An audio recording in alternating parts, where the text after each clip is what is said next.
I can't think of a better way to kick off the new year than by talking about the state of our nation, and in particular the state of this part of our country as the 115th Congress gets to work. We'll talk with Congressman Rick Allen, back for his second term on Capitol Hill, and here to talk about a lot of issues. We're going to tackle the health care overall. I know a lot of you all are concerned about that, what the future might hold for your coverage.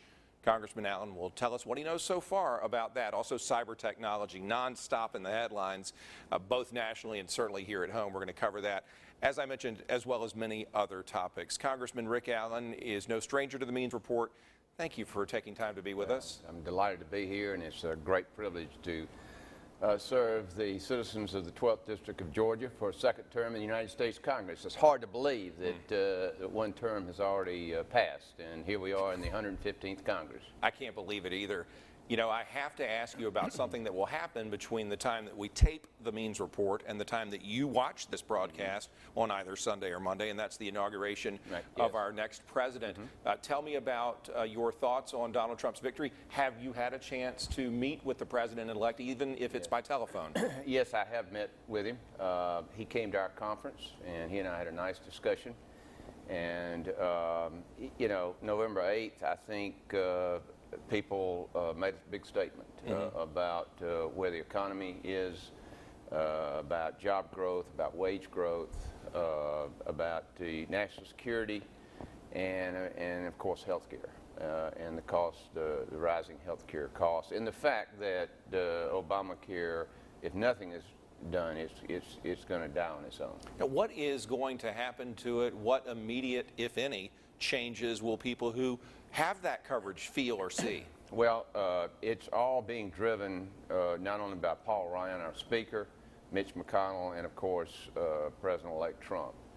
I think we've come to an agreement that we should have at the same time a repeal and replacement bill. That bill will go through the House of Representatives, through the Senate, and through committee. It'll be marked up, and then of course signed by the new president. You know, that's going to look, it's going to be patient-centered. Obviously, the new Secretary of Health and Human Services is Dr. Tom Price, our own Georgian, and member of Congress, and nobody knows more about health care. He's an orthopedic surgeon. He has looked at everything out there as far as health care is concerned. He has some great solutions, and he's going to be a big part of this. But mainly, you know, what we have to do is we have to have competition, and that will bring down costs.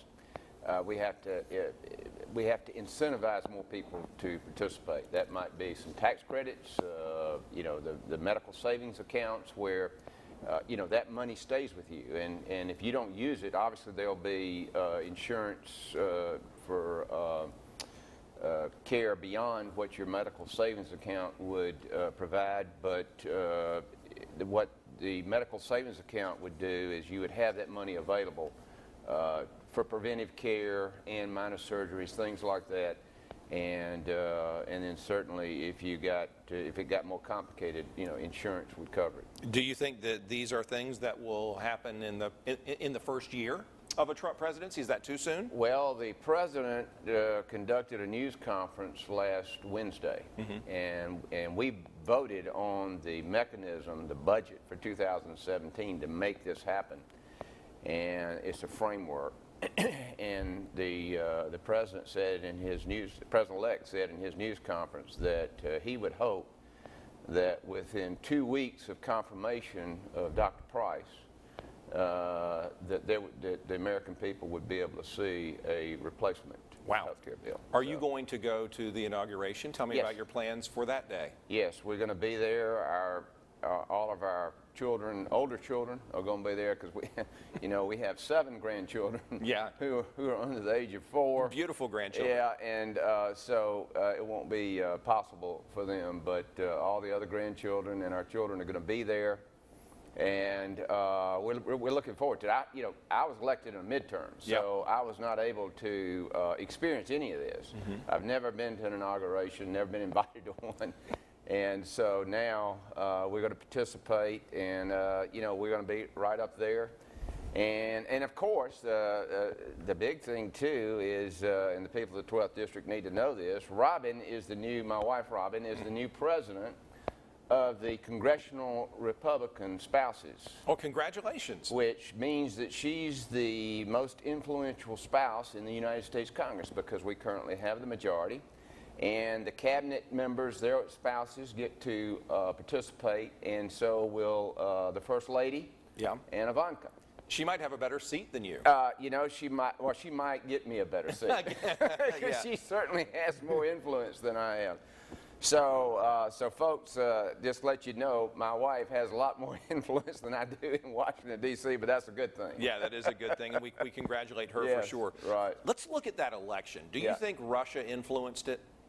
You know, we had a classified briefing on Friday afternoon, and it's classified, so I can't tell you anything. You can just what did Connie Chung say that time? Just between us.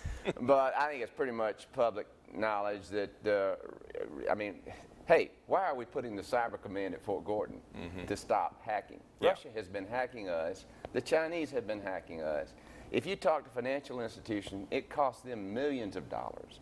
We've got to stop this. You told me one time that Russia, I don't know if you used the word Russia hates us, but it was Russia doesn't really like us that much. Have your feelings changed about them, and what about the president-elect's relationship with the Russian president? Well, I think that we've got some problems in this world we got to solve.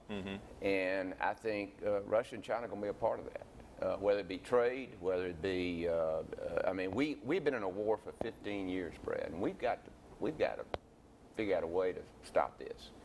And so, you know, I think some other countries are very interested in that as well, because, you know, it has just gone on too long. And the American people are weary, war weary.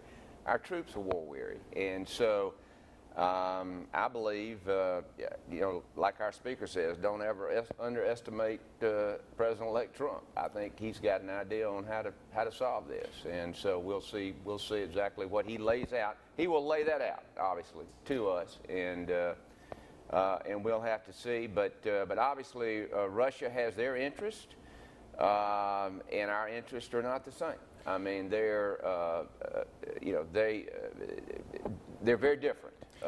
We are very different countries. I don't think we'll ever get along well, but I think we can, as usual, solve some problems. Let's talk worldwide. Excuse me. Let's talk about the Middle East, staying on international issues, and what your thoughts are about our relationship with Israel going forward. I read something over the weekend where Donald Trump, you know, indicated that he thought perhaps his son-in-law, Jared Kushner, could broker peace in the Middle East. What do you see going forward? Well, again, don't underestimate President-elect Trump. I mean, look at what he's done as far as keeping jobs in this country. He's not even president yet. So, but yes, in fact, we've just recently voted on a resolution against the action by the United Nations as far as you know, their contempt against Israel over the land. Yeah, refer to it as an anti-Israel resolution. Yeah, exactly. Never in history have we not voted against that, and we didn't vote. We didn't vote. We didn't support Israel, and so we have a resolution now that's passed the House. It's gone to the Senate, and I think that'll be one of the first things the president-elect signs when he's president. You know, you played a key role in making sure that our military is well funded, that our troops get paid. Your thoughts on the state of our military and how the men and women are doing who fulfill those roles? Well, again, it's been a difficult 10 years for our military.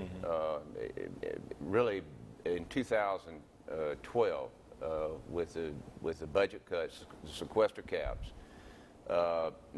you know, military got no increase in spending. If it got an increase, there had to be an increase in domestic spending. And so our military, I mean, we're robbing spare parts off airplanes to fly the newer airplanes. They're doing the best they can do. You know, we still have by far the finest fighting machine in the history of the world. Sure do. But we sure are making it difficult on them. It did take some work to get that funding here for the Cyber Command to move to Fort Gordon. We were able to secure $100 million last year. We broke ground on the building, and then we've got another $100 million coming this year to get that project done and get those folks moved here. Yeah, I wanted to get your thoughts on cyber and what the future holds there. We'll talk about that as our conversation with Congressman Rick Allen continues. He's come back from Capitol Hill to meet with us before he goes right back to work in Washington. And so before he hops on that plane, we'll hear more from the Congressman in just a moment on the Means Report.